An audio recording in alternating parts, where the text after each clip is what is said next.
Thank you so much for coming here. We were waiting for you. Thank you for having us. I'm Ed. This is my wife, Lorraine. Lorraine looked around the property. The moment our car reached near this house, I saw her behavior changed.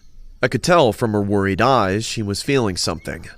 I'm familiar with this expression on her face. Mr. Donovan was leading us the way. The big two-storied and wooden house stood like a lone wolf in the middle of nowhere. Dry leaves were all over the ground. Please, come in. A woman came and held Lorraine's hand. I could see the fear on her face. I can't thank you enough for coming here. Please help us.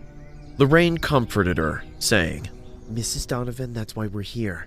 You must calm down and tell me everything. Yes, come, let's sit. Lorraine and I walked to the living room. The house was really cold. There was a chilling sensation in the air of the house, as if the temperature dropped all of a sudden. We sat down on the couch. Mrs. Donovan sat next to Lorraine, and Mr. Donovan grabbed a chair and sat near the fireplace. I keep turning the heater on, but still, the house temperature remains cold. Lorraine and I exchanged looks, because we knew the reason behind it. Mr. Donovan lit up the fireplace. A maid came and served us hot coffee. I took a sip from the coffee cup and said, How long have you lived here? It's been a few years now, but the incidents have been happening for the past few months. Everything was going well, we were happy here, but all of a sudden our life turned into nightmares. Mrs. Donovan was trying hard to stop her tears. Can you please tell us how it all started? Lorraine said. Mrs. Donovan looked at the fireplace. She kept quiet for some time and watched the flames. It was around 3 a.m. in the morning. Heavy rain and thunderstorms were going on outside. Our daughter Patty was sleeping upstairs, and our son Brian's room was right next to hers. I woke up hearing a whispering sound. I searched the living room and the hallway downstairs. At first, I thought maybe Brian was watching TV secretly, but I found the entire downstairs dark and empty. I was going back to my room thinking it was my imagination when I heard footsteps going upstairs. I ran to see who it was, but there was no one. It was just me, standing alone near the stairs amidst the thunder and lightning. I went upstairs to check on my kids. I found Brian in deep sleep in his room. I was about to go inside Patty's room when I heard whispers coming from her. I opened her door and saw she was sitting on her bed. I asked her who she was talking to. She just told me no one, that she woke up to the sound of lightning. I noticed the windows of her room were shut and locked. Just to be sure, I searched her room. I mean, she is young, and I didn't want any boy to sneak into her room in the middle of the night. But there was no one, so I came back to bed.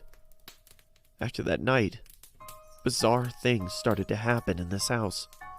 What kind of bizarre things? I asked. One day I woke up and went to the washroom to clean my face.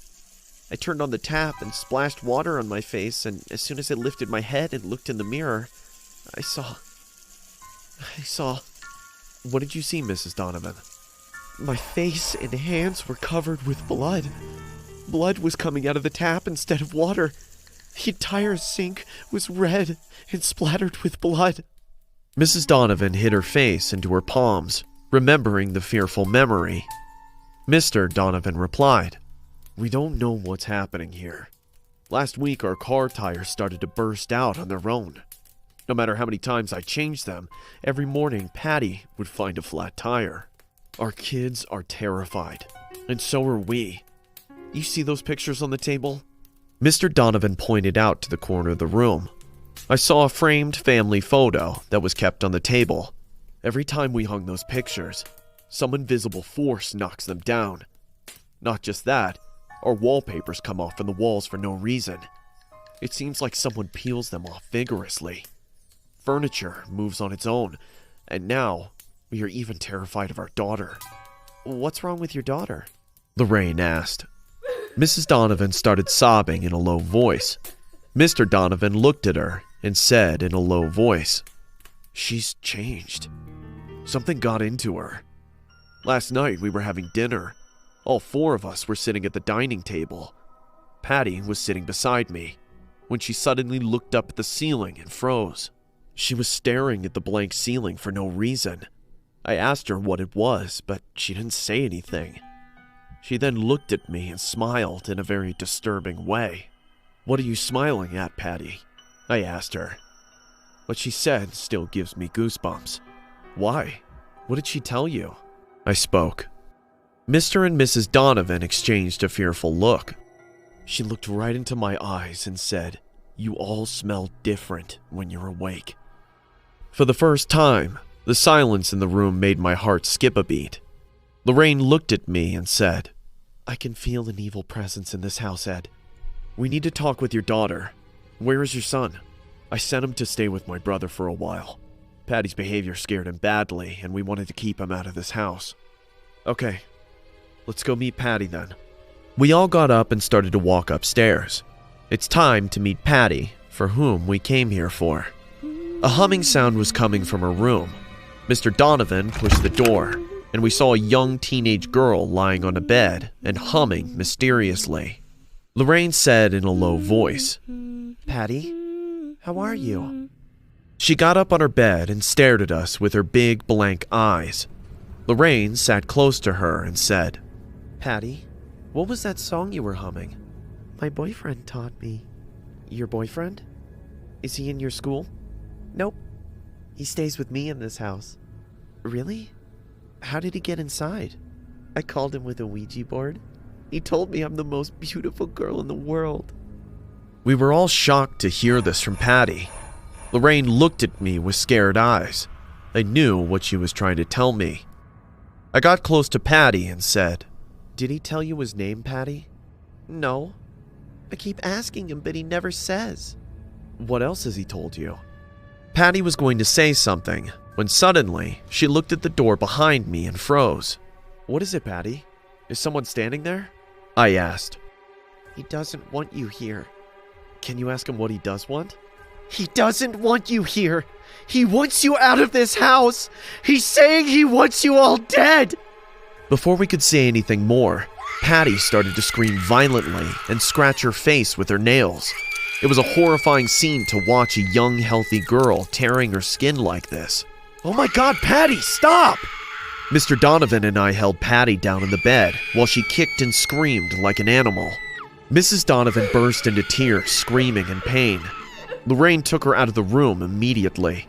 We had no other way than tying Patty's hands to the bed to stop her from hurting herself. Within 5 minutes, Patty calmed down and fell asleep, as if nothing happened. We came out of her room and sat down in the living room. No one talked for a few moments, and then Lorraine spoke. "Your daughter must have felt lonely and used that Ouija board out of curiosity. In that process, she invited an evil entity into your house. Now, this demon has latched itself onto her, and all that has been happening to you in his deeds. We must stop this demon before it takes Patty's soul away. Ed, it's time to call Father Jason. We must perform the exorcism today." Father Jason arrived right after sunset. We all walked upstairs. As soon as we entered Patty's room, we saw a horrifying scene. Patty had somehow freed herself and was standing near the window. "Patty? Patty, are you all right?" Father Jason said in a soft voice. She didn't turn back, but her upper body started to bend towards her feet. She looked right at us with blood-red eyes. Mrs. Donovan screamed and ran downstairs in fear. Patty laughed in a demonic voice. That night, Father Jason and I fought the devil with all our power. Patty was extremely violent. We tied her to the bed, but she kept cursing us. I could tell the demon possessed her completely and was reluctant to leave. We chanted our prayers. Pieces of furniture were levitating in the air. A chair came right at me, as if someone threw it to harm me. But we didn't stop. The windows were slamming hard. A gush of wind ravaged the entire room, and the demon and Patty laughed, screamed, but we didn't stop. We had to save this girl. The exorcism went on the whole night. Right after dawn, we saw Patty's body being lifted in the air. It was all happening on its own. Father Jason said his last prayer and sprinkled the holy water on her. As soon as he did that, Patty's mouth was wide open, and black smoke came out and drifted away out of the window. Everything fell silent. Lorraine rushed upstairs and said, Ed, it's over now. We've done it. I can feel it. I believe in Lorraine's ability.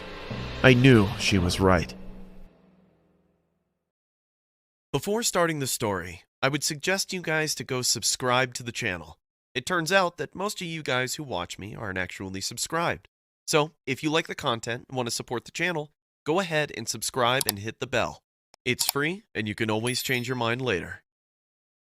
Every anniversary, Lorraine and I take a trip to southern England to visit one of our favorite haunted locations, the Borley Church. This place is utterly haunted, and a demonic spirit from the castle latched itself to Lorraine to some extent. After visiting this church for the first time, Lorraine had sightings of a nun, even in our own house. But before I jump into the entire experience of visiting this place for the first time, let me tell you a brief story about the history of this place. Borley Church is the parish church in Borley, Essex. The history of the church can be dated to the 11th century. Since that time, the story of the Borley nun has become infamous. The story goes like this. There was a nun who fell in love with a monk from a nearby monastery. Soon, their affair got discovered by the other members of the church. As a punishment for their sin, the monk was executed. His head was cut off. On the other side, the nun was buried alive inside the church walls. Her remains were later removed and buried in nearby Liston churchyard. Since then, the nun haunts this place. When we came to know about the story, we decided to travel to this place to know if this place is actually haunted or not.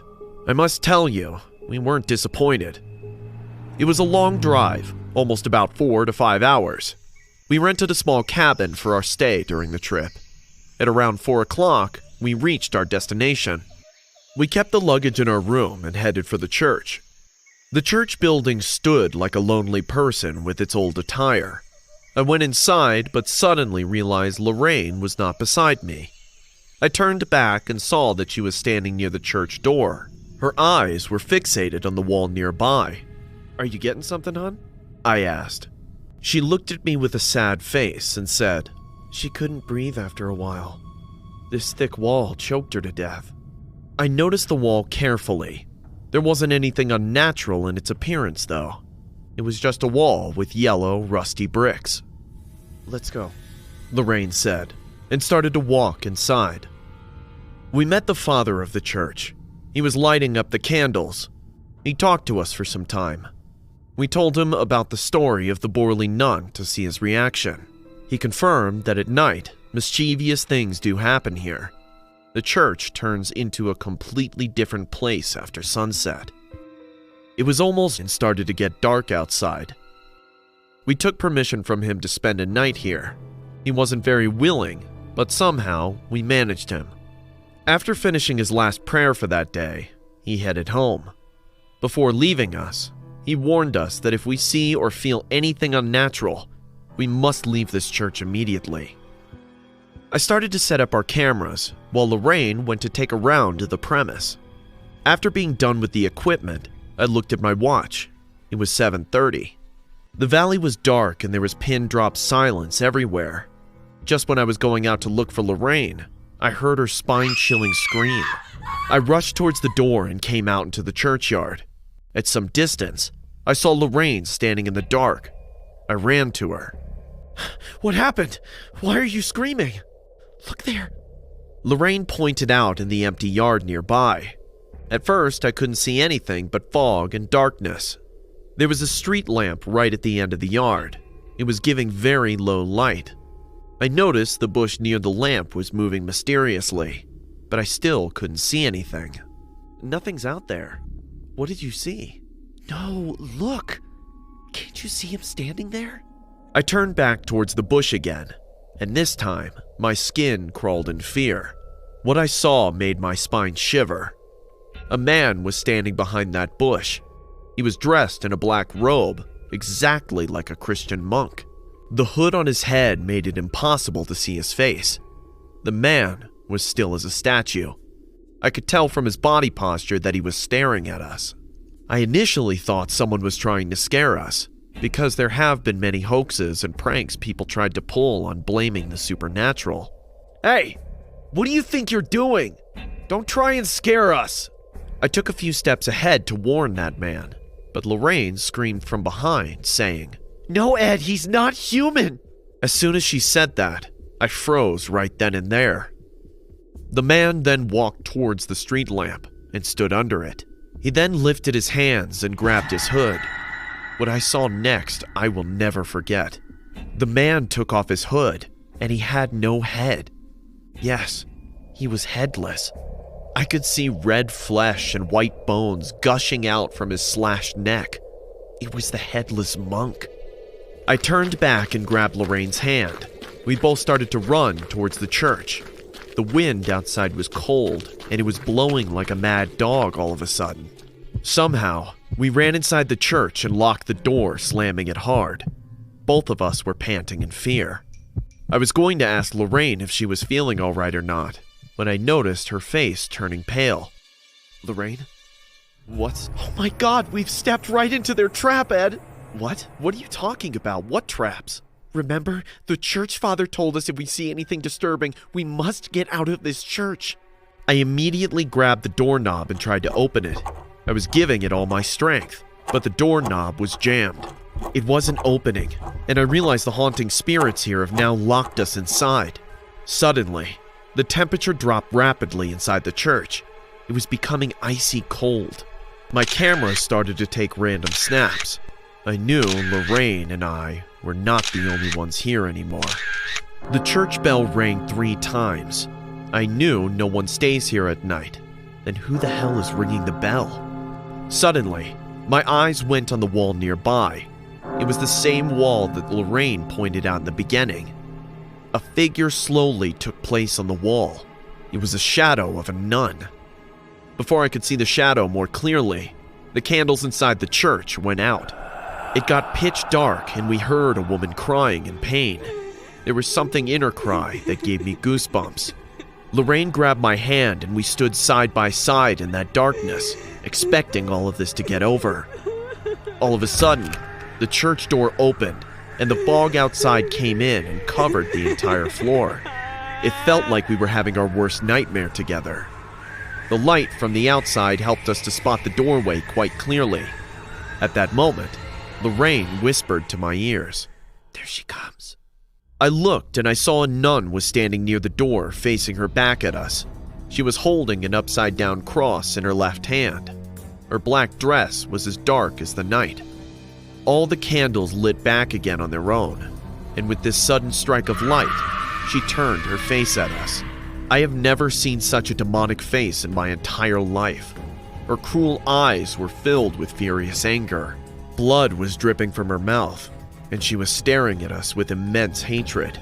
It felt like she wants every living being on this earth to die at once. She then smiled, looking right into my eyes. Her smile was spread from ear to ear, and then she disappeared into thin air. Lorraine and I left for home the very next morning, but on the ride, when I asked Lorraine if the nun's spirit tried to communicate with her, she replied, "This is just the beginning, Ed." When she looked at us and smiled, I heard her saying, "I will see you again." This happened the night Lorraine and I were returning to Connecticut after investigating the Amityville house in Long Island. It was a 2-hour drive on the highway. We started late, hence it got really dark. Lorraine fell asleep during the ride. It was a foggy winter night. With nights like these, driving amidst the dark road is one hell of a task. The fog and darkness around us were making it difficult to increase the speed of the car. After driving for almost an hour, we got out on a dusty country road. I did take a shortcut at the beginning of the ride, but by this time we should have gotten on the freeway. I checked the map and realized we were lost. The car headlights were the only option to see what lies ahead. There was no street lights on the road. I was thinking of waking Lorraine up and discussing our situation with her, when suddenly I noticed a signboard on my left. The signboard read, "Welcome to Easton, Connecticut." I felt relieved that we are still moving towards the destination. I checked the map again and noticed a path within a mile connecting to the highway. I decided to take that from the next right. I was probably 20 minutes away from the shortcut when suddenly the car started to malfunction. A small jerking took place, and the car stopped in the middle of nowhere. I twisted the car key, but the car didn't start. I tried to start it again, but nothing happened. I was about to get out of the car when Lorraine grabbed my hand. I got a bit startled because I didn't realize she woke up. What is it, Lorraine? She was looking outside with wide eyes. I noticed a tense look on her face. Her hand was trembling in fear. I immediately understood that she was having a premonition. Is something out there, hon? Lorraine's eyes kept searching here and there. The fog outside started to cover up our car in no time. Lorraine raised her hand and pointed her finger ahead. The ambiance around us got so quiet that I could almost hear Lorraine's heavy breathing. I looked in front of the car, but there was nothing I could see. But I kept staring without blinking once.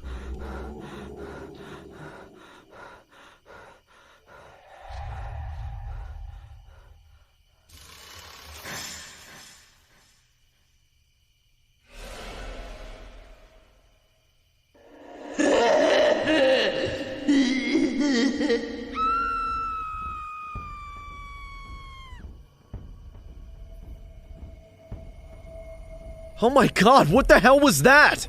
Something bad happened here, Ed. I should check it out then. No, now is not the time.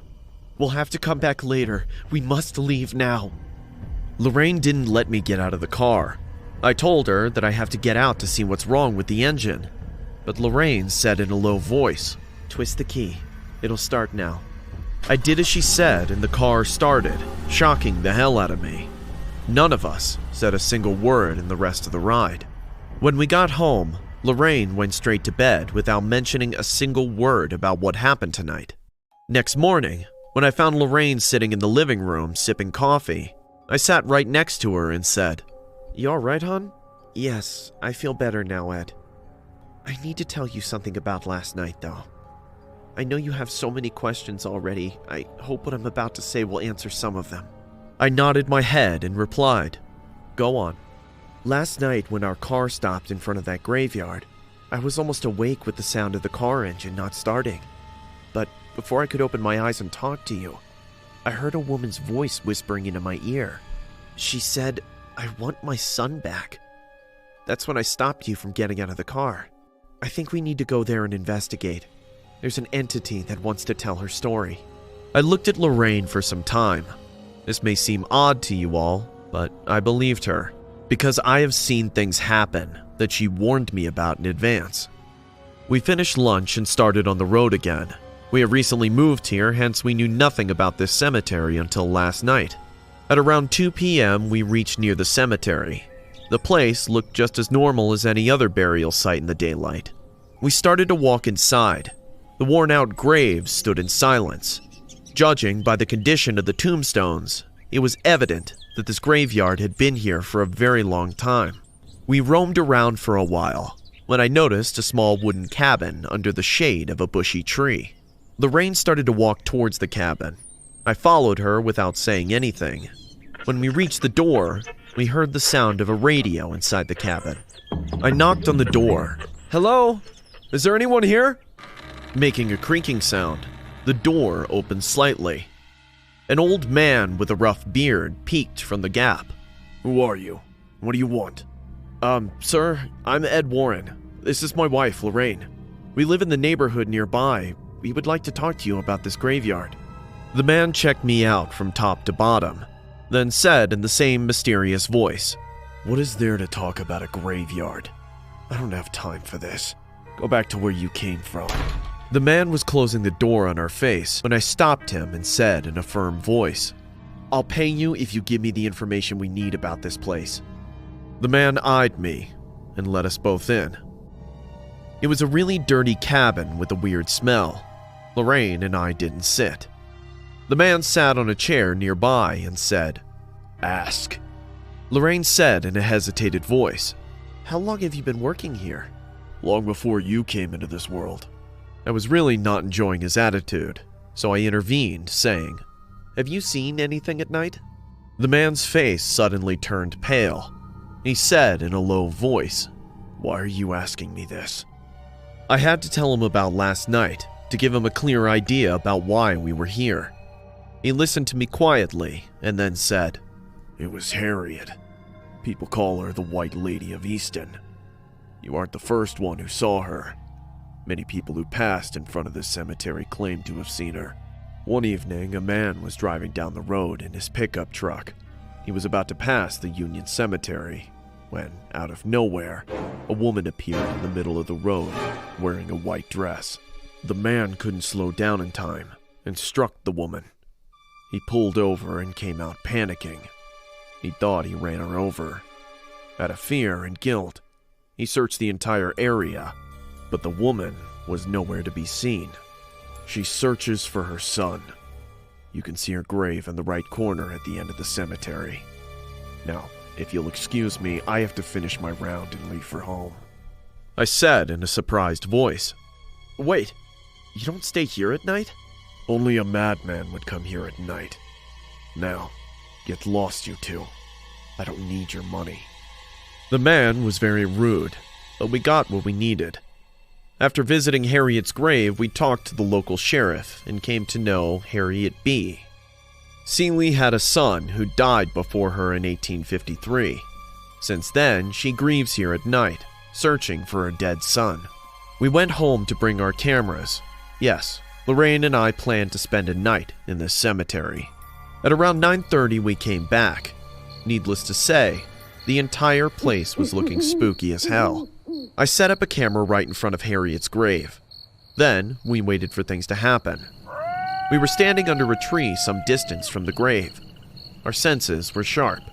I was ready to act if something happened, but even after waiting for half an hour, we didn't see anything. I was getting impatient, but Lorraine was focused. Her eyes were searching everywhere. I was about to make a move when suddenly, Lorraine said, "Do you hear that?" "Hear what?" I whispered. "Listen carefully. Someone's crying." I kept quiet and listened. After a few seconds, I too heard the sobbing sound. It was a female voice. A woman was crying in pain. On that cold winter night, drops of sweat appeared on my forehead because the sound started to come closer. It was as if the woman was crying and walking. With each second, her weeping voice was coming closer and closer. We didn't make a move and stood in the dark staring at the foggy graveyard in front of our eyes. What I saw next still gives me goosebumps. A white figure started to rise from the grave. It was a woman wearing a white gown, but the way she moved seemed like she was floating in the air. She was weeping in terrible pain. Her cry echoed in the empty graveyard. Her long, dark hair was floating in the air as she moved from one side to the other, grieving for her dead son. "Ed, she's in pain. I can feel her pain. Oh, God." Lorraine collapsed on the ground. I knew the negative energy around us was taking a toll on her. I lifted her and decided to head back to our car.